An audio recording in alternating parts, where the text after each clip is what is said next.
Malaria. Pathophysiology.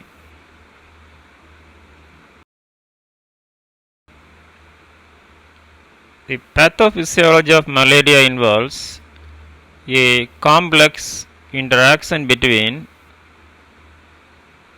the Plasmodium parasite, the human host, and the immune response. Here is a step-by-step overview of the process. 1. Infection initiation. Transmission. Malaria is transmitted through the bite of an infected female Anopheles mosquito. The mosquito injects sporocytes, the infective form of parasite, into bloodstream of the host. 2. Hepatic phase, liver stage. Sporocyte migration. Once in the bloodstream, sporocytes travel to the liver, where they involve liver cells, hepatocytes.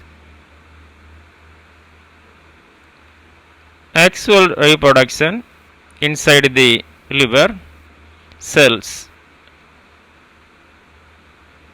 The sporocytes transform from schizonates. Each schizone undergoes asexual reproduction, resulting in thousands of merozoites.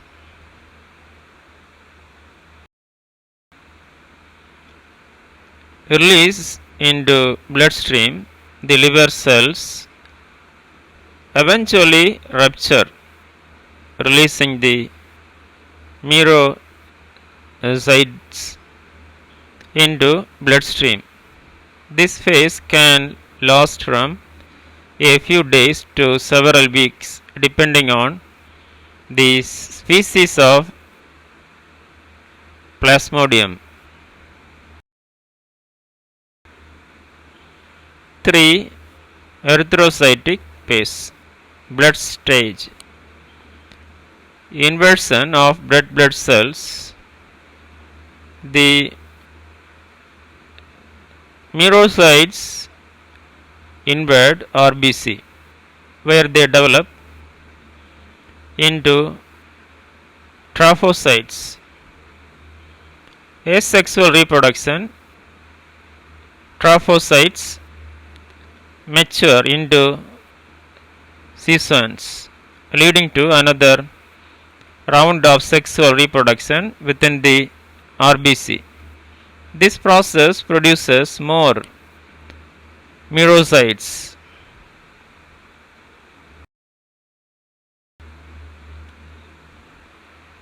Rupture of RBC.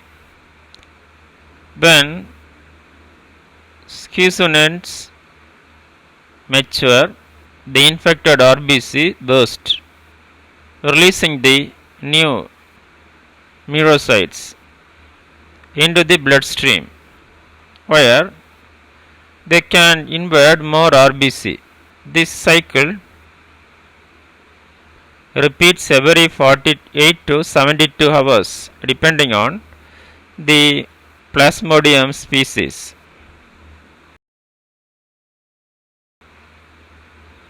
4. Clinical manifestations. Fever and chillness. The rupture of RBCs and the release of merozoites trigger an immune response, leading to symptoms like fever, chills, and sweating, characteristics of malaria paroxysm. Anemia. The destruction of RBC results in hemolytic anemia, which can cause fatigue, weakness, and pallor.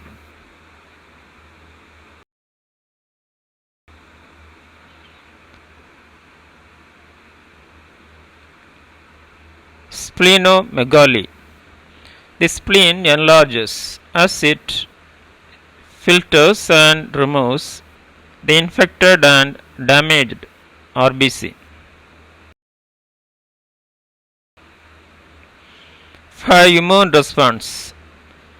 Innate immune activation. The body's innate immune system, including macrophages and dendritic cells, respond to the infection.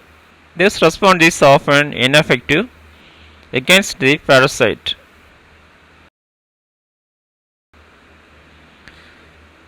Adaptive immune response. T cells can B cells are activated, producing antibodies against the myelocytes. However, the Plasmodium can evade the immune response through antigenic variation. 6. Severe malaria complications.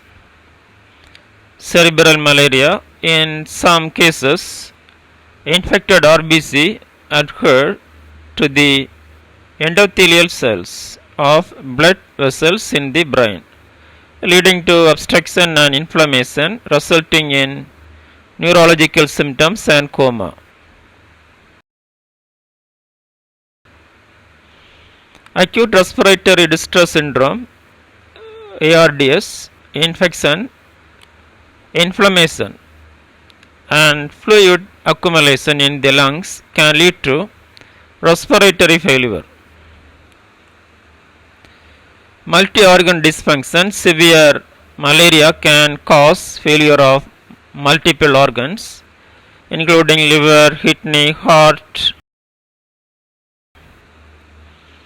In conclusion, the cyclical nature of the infection, combined with immune response and potential complications, contributes to the pathophysiological effects of malaria. Treatment typically involves antimalarial medications that target different stages of the parasite's life cycle. Thank you. Have a nice day.